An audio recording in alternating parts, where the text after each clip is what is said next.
মাটিয়াগাছা গ্রামবাসীর হাজারো সালাম। মাটিয়াগাছা গ্রামবাসীর হাজারো সালাম, জানাই সকলেরই ধন্যবাদ।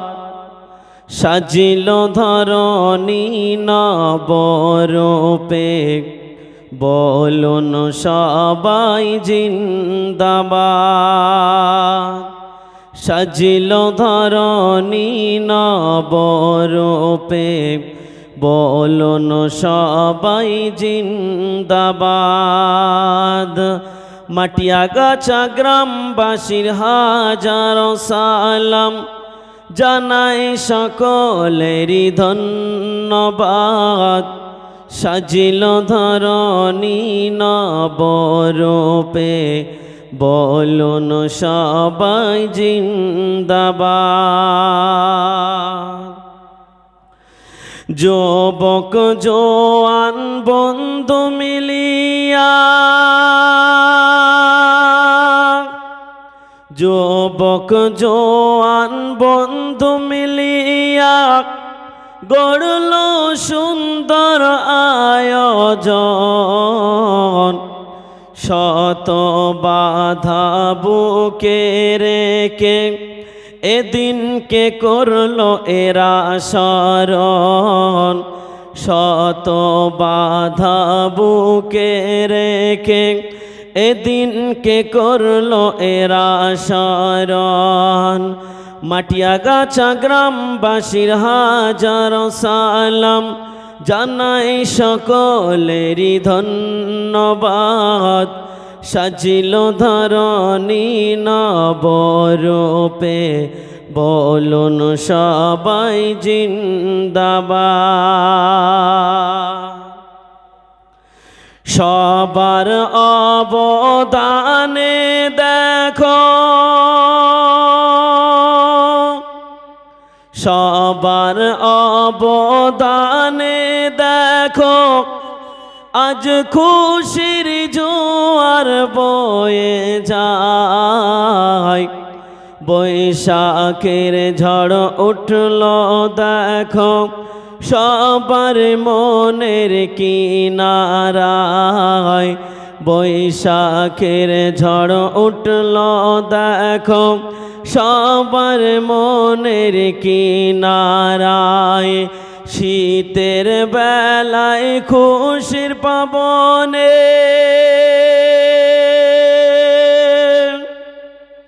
শীতের বেলায় খুশির পাবনে, আসমান যেমন সুন্দর হয়।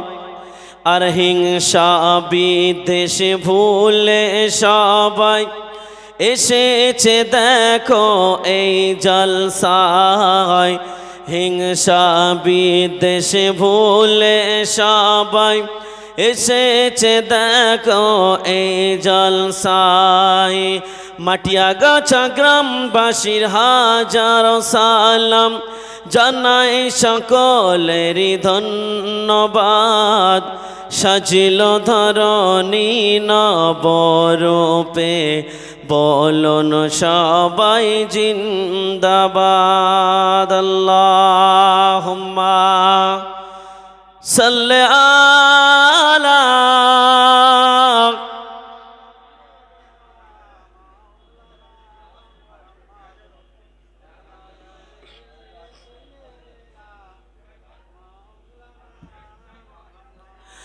আমি লিখিব চিঠি দেব তোমায়, পাখি পৌঁছে দিও রওজায়। আমি লিখিব চিঠি দেব তোমায়, পাখি পৌঁছে দিও রওজায়। আমি থাকব বসে আশায়, চিঠির উত্তর আসবে আমার গায়। আমি থাকব বসে আশায়, চিঠির উত্তর আসবে আমার গায়, আমি লিখব চিঠি দেব তোমায়,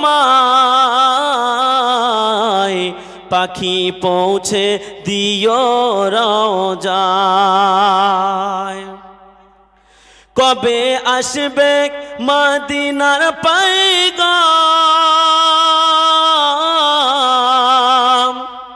গায়ে বাঁধব হাজিদের হিরাম। কবে আসবে মদিনার পয়গাম, গায়ে বাঁধব হাজিদের হিরাম। আমি ঘুরব মদিনার চারিপাশ, দু চোখে দেখব সবজে গুম্বাদ। আমি দেখব মদিনার চারিপাশ, দু চোখে দেখব সবজে গুম্বাজ। আমি লিখব চিঠি দেব তোমায়, পাখি পৌঁছে দিও রওজায়। তৃষ্ণায় কাতর আমার এই মন, তৃষ্ণা মিটাবে কূপ জমজম। তৃষ্ণায় কাতর আমার এই মন, তৃষ্ণা মিটাবে কূপ জমজম। সে পানি মাখবো আমি সারা গায়, পাখি পৌঁছে দিও রওজায়। সে পানি মাখবো আমি সারা গায়, পাখি পৌঁছে দিও রওজায়। আমি লিখব চিঠি দেব তোমায়, পাখি পৌঁছে দিও রওজায়। চিঠির উত্তর যদি গোনা পায়,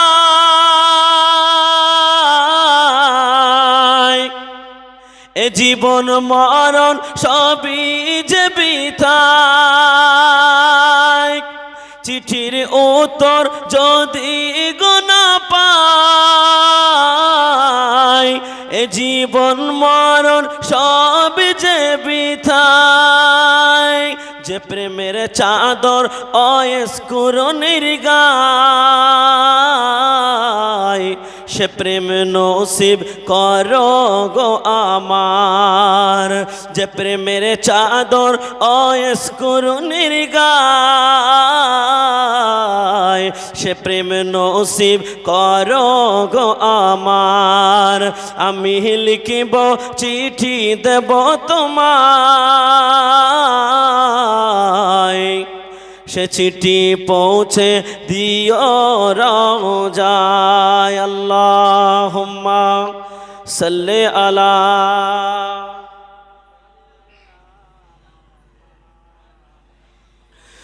ওয়া আলা আলি সাইয়্যিদিনা।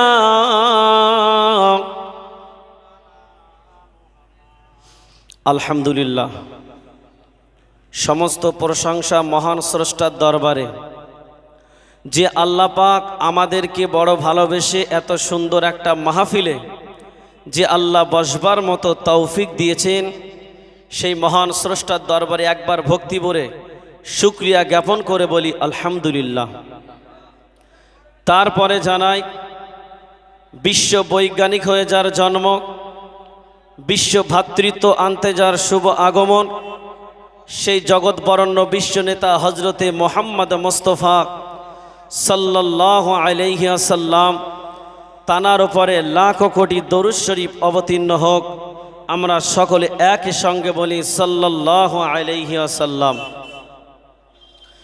তো সর্বপ্রথম আমি আপনাদের সম্মুখে আল্লাহ পাক রব্বুল আলামিনের পবিত্র কোরআন, সেই কোরআন শরীফের মধ্য থেকে আমি একটি আয়াতে শরীফা আপনাদের সম্মুখে রাখছি। আল্লাহ পাক রব্বুল আলামিন পবিত্র কোরআনের মধ্যে বললেন, বিসমিল্লাহির রহমানির রহিম, কুল ইয়া ইবাদিয়াল্লাযীনা আসরাফু আলা আনফুসিহিম লা তাকনাতু মির রাহমাতিল্লাহ ইন্নাল্লাহা ইয়াগফিরুয যুনুবা জামিআ ইন্নাহু হুয়াল গফুরুর রহিম। জোরে বলুন সুবহানাল্লাহ। শুধু তাই নয়, আল্লাহর রাসূল সাল্লাল্লাহু আলাইহি ওয়াসাল্লাম তিনি হাদিস পাকের মধ্যে জানালেন, আসসালাতু মিফতাহুল জান্নাহ, অর্থাৎ নামাজই হলো জান্নাতের চাবি। জোরে বলুন সুবহানাল্লাহ। তো এই নামাজ সম্পর্কে যদি বলি, আমার একটা কথা মনে পড়ে যায়। আল্লাহর রাসূল সাল্লাল্লাহু আলাইহি ওয়াসাল্লাম তানার জামানায় একজন ব্যক্তি মারা গিয়েছিল, তো আল্লাহর রাসূল সাল্লাল্লাহু আলাইহি ওয়াসাল্লাম সাহাবীদেরকে বলল, ও আমার সাহাবীরা, একজন ব্যক্তি মারা গিয়েছে, সে ওসিয়াত করে গেছে আমি রাসূলুল্লাহ জানাজা পড়ার জন্য, তো তোমরা চলো, আমি রাসূল যাচ্ছি, তোমরা আমার সঙ্গে যাবে এবং জানাজা নামাজ আদায় করবে। এই কথা শুনে আল্লাহর রাসূল তানার বড় বড় সাহাবীদেরকে নিয়ে চলে গেল সেই জানাজা নামাজের ময়দানে। ও আমার ভাইজানেরা, ও সোনার মানিকেরা, কান খুলে শুনে রেখে দিন, জেনে রেখে দিন, নবী আমার দিন ও দুনিয়ার বাদশাহ হাবিবুল্লাহ জনাবে মুহাম্মদ রাসূলুল্লাহ সাল্লাল্লাহু আলাইহি ওয়াসাল্লাম, নবী আমার আল্লাহ নবীর জামানায় একজন ব্যক্তি মারা গিয়েছে। আল্লাহ নবীকে সাহাবীরা বলতে লাগে, ইয়া রাসূলুল্লাহ, ইয়া হাবিবাল্লাহ, হুজুর একজন ব্যক্তি মারা গিয়েছে, আপনাকে জানাজা নামাজ পড়ানোর কথা বলল। আল্লাহ নবী এই খবর শুনে সাহাবীদেরকে নিয়ে সেই জানাজা নামাজের ময়দানে হাজির হয়ে গেল।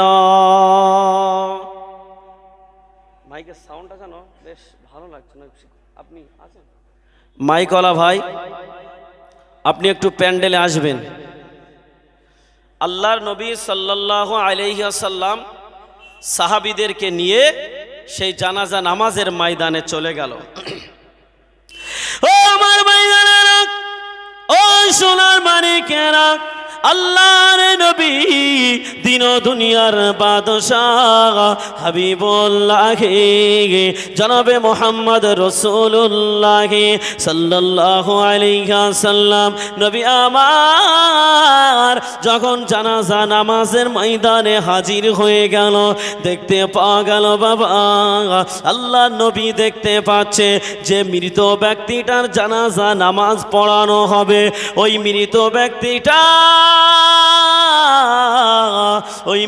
ব্যক্তিটা জানাজার কাফনের মধ্যে শুয়ে আছে, অথচ তার কাফনের কাপড় নড়াচড়া করে।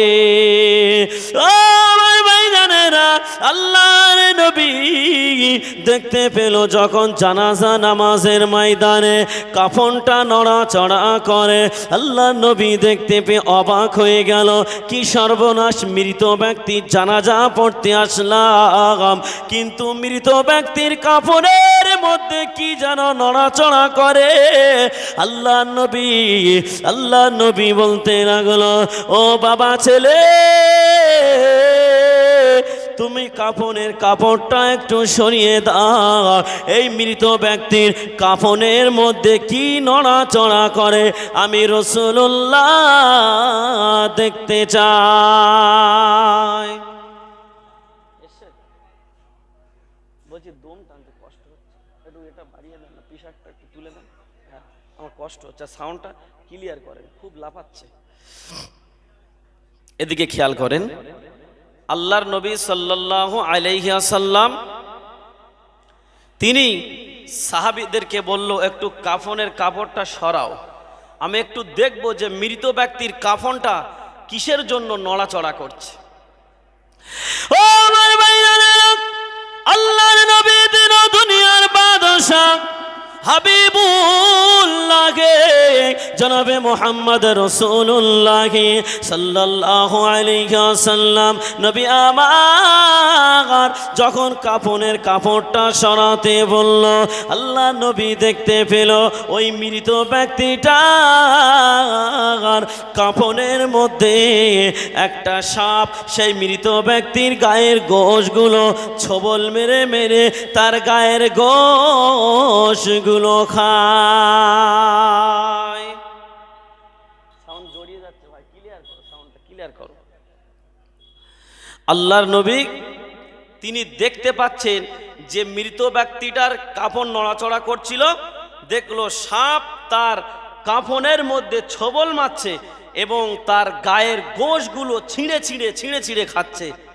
দেখে তো আল্লাহর নবী অবাক, আল্লাহর নবী দেখে অবাক। আল্লাহর নবীর সব থেকে ঠান্ডা সাহাবীদের মধ্যে একজন সাহাবী ছিল, তার নাম কি বলেন তো? হ্যাঁ, হযরতে আবু বকর সিদ্দিক। বলছি সাউন্ডটা জড়িয়ে যাচ্ছে, ক্লিয়ার করে দেন একটু সাউন্ডটা।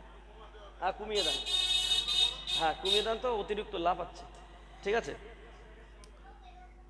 আল্লাহর নবী সাল্লাল্লাহু আলাইহি ওয়াসাল্লাম তিনি দেখতে পেল যে সেই জানাজা নামাজের ময়দানে মৃত ব্যক্তির কাফনের মধ্যে সাপ সেই মৃত ব্যক্তির গোশগুলো ছিঁড়ে ছিঁড়ে খাচ্ছে। যখন কাফন খুলল, সাপ ফেনা উঁচু করে আল্লাহর নবীর সঙ্গে কথা বলছেন। ও আমার ভাইজানেরা, ওই সাপটা বলতে লাগে, আল্লাহ নবীকে বলতে লাগে এবং সাক্ষী দিতে লাগে, আশহাদু আল্লাহ ইলাহা ইল্লাল্লাহু ওয়া আশহাদু আন্না মুহাম্মাদান আবদুহু ওয়া রাসূলুহু। সাপ যখন এমন করে সাক্ষী দিতে লাগলো, সাপ চিনতে পেরে গেছে এটা হলো আখিরি জামানার নবী, যার নাম হলো মুহাম্মদুর রাসূলুল্লাহ। সাপ চিনতে পেরে গেছে যার নাম হলো মুহাম্মদুর রাসূলুল্লাহ, চিনতে পেরে গেল এটা হলো সেই আখিরি জামানার নবী। সাপ বলতে আল্লাহর নবীকে সালাম দিল এবং আল্লাহর নবীর সঙ্গে কথা বলল। এখন সাপ যে মৃত ব্যক্তির গায়ের গোশগুলো ছিঁড়ে ছিঁড়ে খাচ্ছে, আল্লাহর নবী সাহাবী হযরতে আবু বকর সহ্য করতে পারল না। কারণ কি বলেন তো? কেমন জানি দেখেন, একটা কথা বলছি তো মটমট করে আওয়াজ হচ্ছে, তাই একটু বেসটা কেটে দেন যেটা করলে। হ্যাঁ, আপনি সাউন্ডটা পুরো মিষ্টি করে যেভাবে ওয়াজের সাউন্ড করে সেভাবে করে দেন। হ্যাঁ, এটা কেন দিকে খেয়াল করেন। আল্লাহর নবী সাল্লাল্লাহু আলাইহি ওয়াসাল্লাম তিনি দেখতে পেল যে সাহাবীদের মধ্য থেকে ওই ব্যক্তিটাকে যার গায়ের গোশ ছিঁড়ে ছিঁড়ে খাচ্ছে এবং হযরত আবু বকর হুজুর তিনি বারবার দেখছেন আর সহ্য না করতে পেরে একটা লাঠি নিয়েছে। কিন্তু আবু বকর হুজুর কিন্তু সব থেকে নরম দিলের সাহাবী ছিল। ও আমার ভাইজানেরা, আল্লাহ নবীর সাহাবী আবু বকর, আল্লাহ নবীর সাহাবী আবু বকর ওই লাঠিটা নিয়ে সাপটাকে যখন মারতে যাবে, ওই সাপটা দেখতে পাওয়া গেল বাবা ওই সাপটার জবান খুলে গেল। আল্লাহর নবীকে সালাম দিয়ে বলছেন, আপনি হলেন আল্লাহর নবী আর ওটা হলো আপনার সাহাবী যার নাম হলো আবু বকর। সাপ চিনতে পেরে গেছে কোনটা রসুলের সাহাবী আবু বকর, কোনটা আল্লাহর রসুল। সাপ চিনতে পেরেছে, কিন্তু আমরা মুসলমান, আমরা মানুষ হয়েও আল্লাহর রসুলকে আমরা চিনতে পারলাম না, এটাই আমাদের বড় আফসোস। ও আমার ভাইজানেরা, আল্লাহর নবীর সাহাবী হযরতে আবু বকর সিদ্দিক ওই লাঠিটা নিয়ে যখন সাপটাকে মারতে যাবে, সাপের সাপ আল্লাহ দরবারে ফরিয়াদ করলো। আল্লাহ রাব্বুল আলামিনকে বলতে লাগে, ও রাব্বুল আলামিন, আল্লাহ পাক আপনি আমার জবানটা খুলে দিন, আমি আবু বকরের সঙ্গে কথা বলতে চাই। আল্লাহ পাক সাপের জবানটা খুলে দিল, সাপ আবু বকর হুজুরের সঙ্গে কথা বলল। ও নবী পাকের সাহাবী আবু বকর, ও নবী পাকের সাহাবী আবু বকর, তুমি আমাকে কিসের জন্য মারছো? তুমি আমাকে কেন মারবে? আমি তোমার কারণটা কি জানতে চাই। ওই সময় সাপটাকে বলতে লাগে, তুমি এই মৃত ব্যক্তির কেন গায়ের গোশগুলো ছিঁড়ে ছিঁড়ে খাও?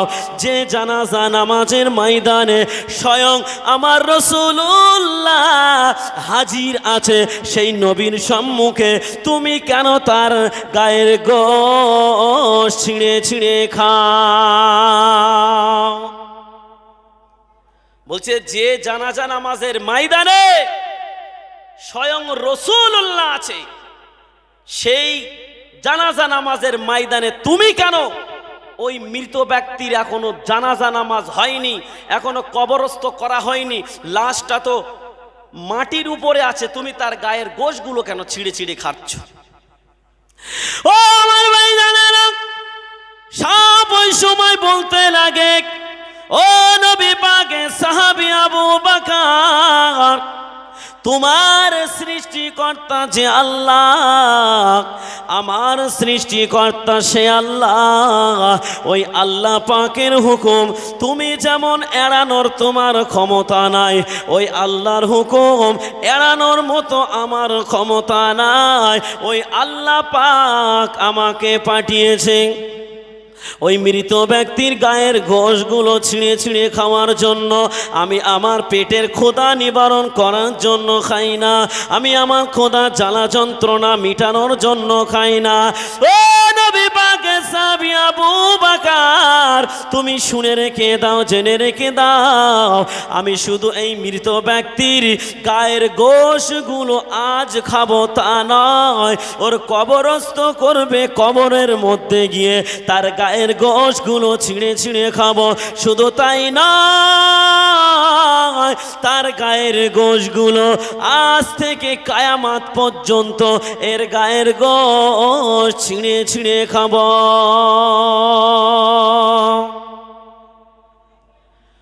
হযরত আবু বকর হুজুরকে যখন বলল, আল্লাহর হুকুমে খাচ্ছি, আমার পেটের ক্ষুধা নিবানোর জন্য নয়, আল্লাহর হুকুম যেমন তুমি এড়ানোর মতো তোমার ক্ষমতা নাই, সেই আল্লাহর হুকুম আমি সাপ, আমারও এড়ানোর ক্ষমতা নাই। ও আমার ভাইজানেরা, হযরতে আবু বকর হুজুর এবার একটু নরম হয়ে গেল। হযরতে আবু বকর হুজুর যখন নরম হয়ে গেল, আবু বকর হুজুর সাপের সঙ্গে এবারে ভদ্রভাবে কথা বলা শুরু করলো, লাঠিটাও ফেলে দিল। ওই সময় বলতে লাগে, ও আল্লাহ পাকের সাপ, তুমি বলো তুমি কি কারণে এই মৃত ব্যক্তির গায়ের গোশ ছিঁড়ে খাচ্ছিলে? বলছে তুমি বলো কি কারণে তুমি এই মৃত ব্যক্তির গায়ের গোশগুলো ছিঁড়ে ছিঁড়ে খাচ্ছিলে? এই সময় সাপ বলতে লাগলো, এই মৃত ব্যক্তির গায়ের গোশগুলো আমি ছিঁড়ে ছিঁড়ে খাচ্ছি, তার মধ্যে যথেষ্ট কারণ লুকিয়ে রয়েছে। কি কারণ? ও আমার ভাইজানেরা, ও সোনার মানিকেরা, কান খুলে শুনে রেখে দিন, জেনে রেখে দিন। ওই সময় সাপ বলতে লাগলো, ও নবী পাকের সাহাবী আবু বকর, তুমি শুনে রেখে দাও, জেনে রেখে দাও, আমি এই মৃত ব্যক্তির গায়ের গোশগুলো ছিঁড়ে ছিঁড়ে খাচ্ছি, তার মধ্যে যথেষ্ট কারণ লুকিয়ে রয়েছে। কি কারণ লুকিয়ে রয়েছে? ওই সময় আবু বকর হুজুরকে বলতে লাগলো, তুমি শুনে রেখে দাও, জেনে রেখে দাও, আমি বলছি প্রথম নম্বর কারণ হলো, এই ব্যক্তিটা ঠিক টাইম মতো নামাজ আদায় করতো না, ওর মন চাইতো নামাজ পড়তো, আবার মন চাইতো নামাজ পড়তো না, কখনো কখনো সময় নামাজ পড়তো, নামাজ ছেড়ে দিত, আবার নামাজ পড়তো। এই নামাজ ছেড়ে দেওয়া আর এই নামাজ পড়া, ইচ্ছে মতো নামাজ পড়া, ইচ্ছে মতো নামাজ কাজা করার জন্য আমার আল্লাহ পাক আমাকে হুকুম করেছে এই মৃত ব্যক্তির গায়ের গোশগুলো কিয়ামত পর্যন্ত খেতে। তাহলে আমরা যারা ওয়াজ শুনছি, 5 ওয়াক্ত নামাজ পড়ি তো নাকি শুধু জুম্মা পড়ি? হ্যাঁ, 5 ওয়াক্ত পড়ি না জুম্মা পড়ি? আপনার আমার কিন্তু কবর অপেক্ষা করছে। কে অপেক্ষা করছে? কবর। যে ইচ্ছেকৃতভাবে নামাজ ছেড়ে দেবে তাকে কিন্তু ভয়ঙ্কর এমন সাজার সম্মুখে পড়তে হবে। দেখেন, আল্লাহর রসুল যে জানাজা নামাজের ময়দানে উপস্থিত, রসুল কিছু করতে পারছে না, অথচ সাপ তার গায়ের গোশগুলো ছিঁড়ে ছিঁড়ে খাচ্ছে।